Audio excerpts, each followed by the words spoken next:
he burned his body in the garden of Melrose Avenue, obliterating him and spreading his ashes to the four winds. Believe me, if I started murdering people, there'd be none of you left. He burned their young bodies and watched the flames erase what he had done, then did it again to another child, as if their lives meant nothing at all. These are 10 child serial killers who confessed on camera. Jeffrey Dahmer. The name Jeffrey Dahmer has become infamous for two terrifying reasons. First, the hit Netflix documentary that exposed his twisted crimes. Second, the horrifying truth that he was a cannibalistic serial killer. As my obsession grew, I was saving body parts such as skulls and skeletons, and eventually I turned to cannibalism. But what most people don't realize is that Dahmer wasn't just a murderer, he was also a child killer. Born on May 21st, 1960 in Wisconsin, to Lionel and Joyce Dahmer, Jeffrey seemed like a normal kid, quiet, unassuming, and harmless. As a teen, he began drinking heavily and discovered he was gay, something he kept hidden. Then, as failure followed him through school and life, something inside him snapped. What came next was a nightmare. Over the years, Dahmer killed at least 16 men, including 2 boys just 14 years old. I'd have the sleeping pill mixture already prepared. Person would drink it, fall asleep, and that's when they would be strangled. He lured his victims into his apartment with promises of money or companionship. Once inside, there was no escape. He drugged them, killed them, dismembered their bodies, and then he cooked and ate parts of them. He said it made him feel closer to his victims. Meanwhile, the horror didn't end there. In 1991, his killing spree finally came to light when a man named Tracy Edwards escaped from Dahmer's grip and ran to the police. When officers searched the apartment, they found a refrigerator full of human remains, barrels of acid used to dissolve bodies, and a stench so vile, investigators said it smelled like death itself. Unlike many serial killers, Dahmer wasn't boastful. He was quiet and in court. He claimed he wanted to pay for his crimes. Eventually, he was sentenced to 15 life sentences, a fate worse than death. But death came anyway. While serving his sentence, Dahmer was beaten to death by another inmate. Some say he didn't fight back. Some believe he welcomed it, as if he knew he didn't deserve to live. Luis Alfredo Garavito.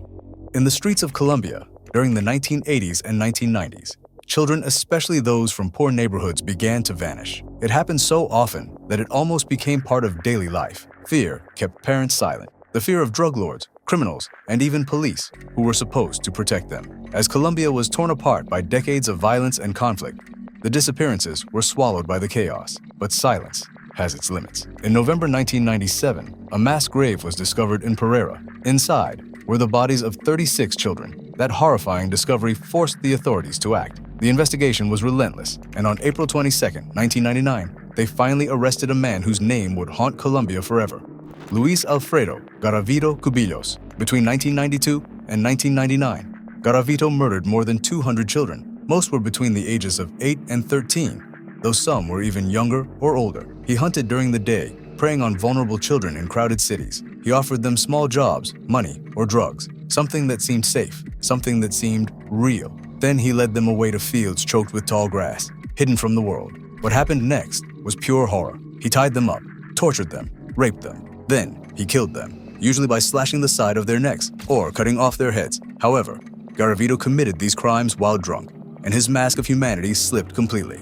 But the truth eventually caught up with him. Even after his initial arrest for a separate crime under a false identity, Garavito's monstrous acts went undetected for a time. He was a master of evasion, constantly changing his appearance, moving from place to place, and using fake names. It was only through his later confessions that the full horror of his crimes came to light. As he led investigators to the countless hidden crime scenes scattered across Colombia, the full extent of his depravity was revealed, leaving the country scarred. Robert Black. Before his capture in 1990, Robert Black was the unknown every parent feared, a phantom on the roads, vanishing with children in broad daylight. He was the target of one of the most intense manhunts in UK history, and for good reason. Authorities believed he was responsible for the abduction and murder of 4 young girls, but rumors suggested the number could be far higher. His story began in darkness, abandoned by his mother and with no record of his father. Black was raised in a cold cycle of foster homes. From a young age, he was violent, withdrawn, and disturbing to those around him. By the time he was a teenager, the abuse he once suffered had turned outward. He started preying on children quietly and repeatedly, while moving from one place to the next. Eventually, he found the perfect cover, a job as a long-distance delivery driver. The endless roads gave him freedom and his victims no chance. To stay hidden, he changed his appearance often, sometimes clean-shaven, sometimes with a beard, or even completely bald. He owned over a dozen pairs of glasses to shift how he looked from one town to another. He was a chameleon, always watching, always waiting. But even monsters slip up. In 1990, a witness saw him forcing a 6-year-old girl into his van in Stowe, Scotland. That quick call to police saved her life and ended Robert Black's reign of terror. Officers caught him in the act. Inside his van, they found more than just restraints and disturbing tools. They found links to other missing children, maps, keepsakes, and forensic evidence that tied him to earlier crimes. Fiber analysis and other new forensic methods connected Black to the murders of 3 young girls, Susan Maxwell, Caroline Hogg, and Sarah Harper. He denied it at first, but the evidence was overwhelming. In 1994, he was convicted. Years later, in 2011, he was tied to yet another murder, 9-year-old Jennifer Carty. Eventually, Robert Black died in 2016 from a heart attack while rotting in prison. But many believe there are still more victims buried in silence whose names we may never know. Ted Bundy. On May 6, 1975, Ted Bundy picked up a 12-year-old girl named Lynette Dawn Culver. He told her he would give her a ride home, but instead, he took her to his hotel. There, behind closed doors, Bundy sexually assaulted her, then drowned her in the bathtub. Afterward, he stuffed her lifeless body into his car and dumped her into a nearby river like she was nothing. However, Lynette was just one of many young girls and women whose lives Bundy stole. To the world, Ted Bundy looked like a clean-cut gentleman, charming smile, polite voice, and even a psychology degree from the University of Washington.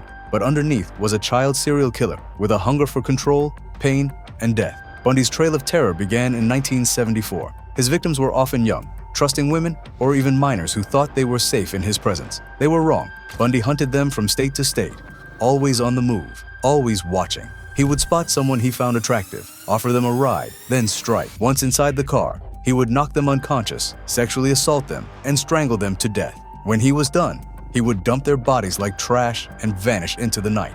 He was believed to be responsible for the abduction and murder of girls as young as 8. Victims like Anne-Marie Burr, Catherine Devine, Kimberly Leach, and many others. Some of their bodies were never found. Javed Iqbal.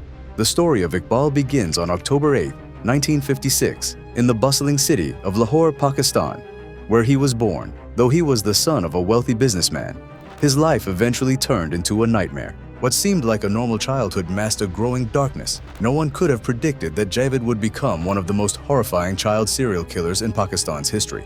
By the late 1990s, Javed Iqbal had become infamous. His name struck fear across the country. He claimed the lives of over 100 young boys, aged between 6 and 16, most of them orphans, street children, the lost and forgotten. He preyed on their vulnerability, offering food, shelter, even kindness before unleashing unspeakable horrors. Javed's motive was as twisted as his actions. After being arrested on charges of sodomy, he said his mother suffered a fatal heart attack from the shame. Consumed by anger, he vowed to make 100 mothers feel the same pain, and then he began his killing spree. By November 1999, the entire nation was in a state of shock. A massive manhunt was launched, but before the police could find him, Javed Iqbal turned himself in. What he handed over was not just a confession. It was a written manifesto of evil. In his letters to the police and a journalist, he described in chilling detail how he lured the boys, gained their trust, and then murdered and dismembered them. He dissolved their remains in acid, leaving no trace, only grief. He claimed it was revenge not just for his mother, but for the way he believed the system had failed him. So the court sentenced him to death, after which the judge declared that his body should be cut into 100 pieces and dissolved in acid, just as he had done to his innocent victims. But justice was never fully served. Javed Iqbal was found dead in his prison cell, having taken his own life before the sentence could be carried out. Anthony Kirkland. In 1987, Anthony was sentenced to life in prison for the brutal murder of his ex-girlfriend, a crime so vicious, he tried to burn her body to destroy the evidence. He confessed, he was convicted, and yet he walked free. Just 16 years later, in 2004, Kirkland was released on parole, not because he changed, not because he earned it, but because of a legal technicality. Despite a violent record behind bars, including time spent in solitary for fighting, the system gave him another chance, and he used it to kill again. It didn't take long.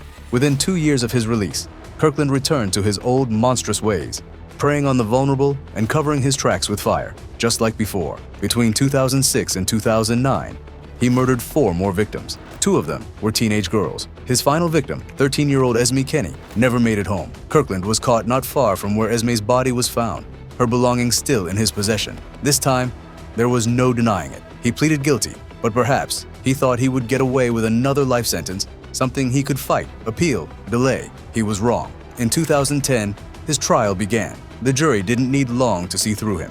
In just a few hours, they came back with a guilty verdict, not just for 2 murders, but all 4. And they didn't stop there. They gave Kirkland the harshest punishment available, death. He appealed again and again in 2014, 2016, 2018, 2019, trying to escape the sentence he earned with blood. But the courts have denied him every time. Today, Anthony Kirkland sits on death row at the Ohio State Penitentiary, waiting.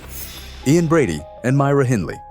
Ian Brady was never quite like other children. From an early age, there was something broken behind his eyes, something cold. Despite the efforts of his adoptive parents, Brady grew into an angry, withdrawn child. He lashed out, got into trouble, and by his teenage years, he was already familiar with prison cells. But prison didn't scare him, it shaped him. At 16, he narrowly avoided being locked up for good by moving back in with his mother and stepfather. It didn't help. Crime called to him like a dark whisper. By 17, he was thrown into Strangeways Prison, a harsh place that hardened him even more. He left in 1957, more isolated than ever, drifting through dead-end jobs until one job changed everything. It was 1961, and Brady was working as a stock clerk in Manchester when he met Myra Hindley. Hindley was captivated by Brady. She saw mystery in his silence, brilliance in his cruelty. She wrote obsessively about him in her diary, longing for his affection. A year later, he finally gave it to her and dragged her into the abyss. Together, they became something monstrous. On the night of July 12, 1963,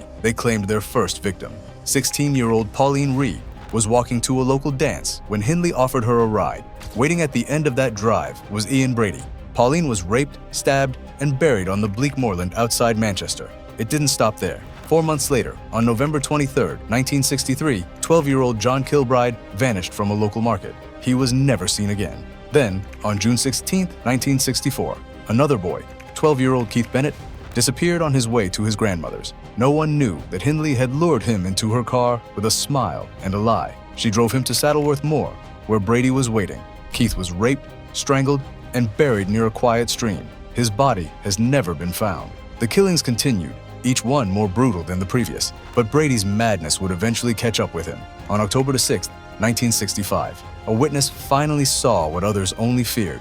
David Smith, Hindley's teenage brother-in-law, arrived at their home that night and watched in horror as Brady murdered 17-year-old Edward Evans with an axe. The next day, Smith went to the police. The investigation moved quickly. On October 10th, police unearthed the naked body of Leslie Ann Downey. 11 days later, they found John Kilbride. As expected, the trial was quick and damning. On May 6, 1966, Ian Brady was found guilty of the murders of Leslie Ann Downey, John Kilbride, and Edward Evans. Myra Hindley was found guilty of killing Leslie and Edward, and of shielding Brady after he murdered John. John Wayne Gacy. Before the world uncovered the monster underneath the mask, John Wayne Gacy was seen as a model citizen. He was active in local politics, a regular at community events, and most disturbingly, he often entertained children dressed as a clown named Pogo or Patches. People saw him as a harmless jokester, the friendly neighbor next door. But behind that painted smile hid something truly horrific.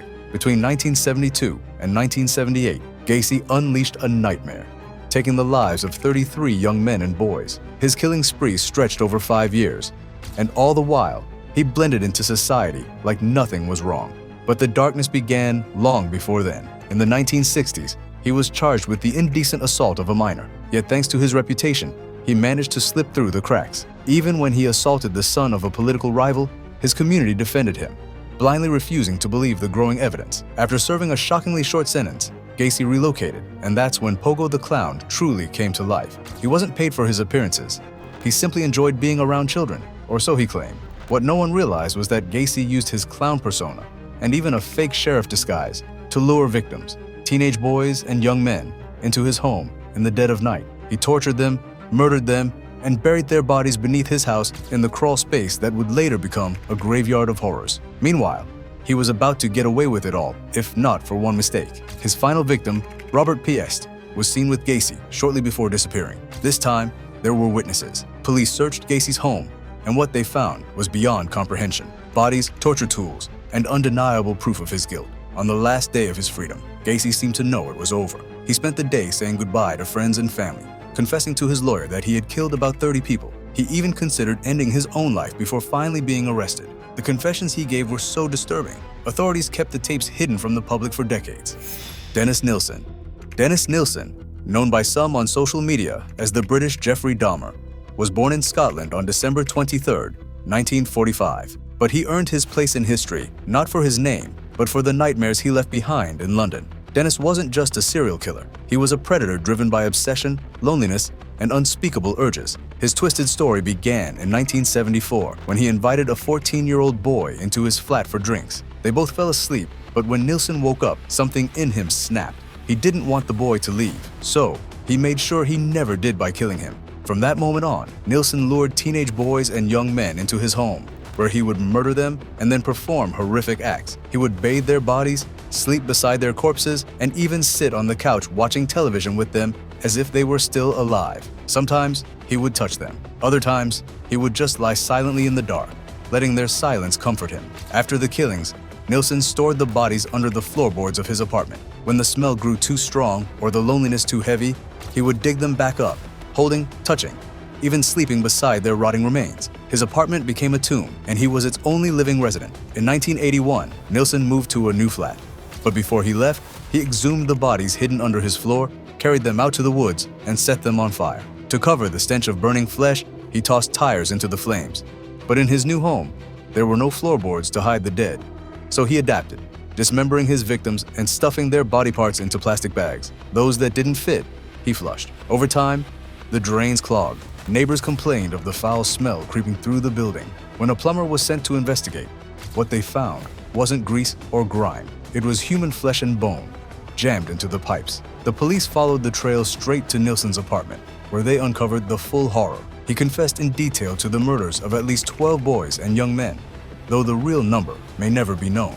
Dennis Nilsen was sentenced to life in prison, but he wasn't alive to complete his sentence as he died in 2018, alone behind bars at the age of 72, taking some of his victims' names with him to the grave.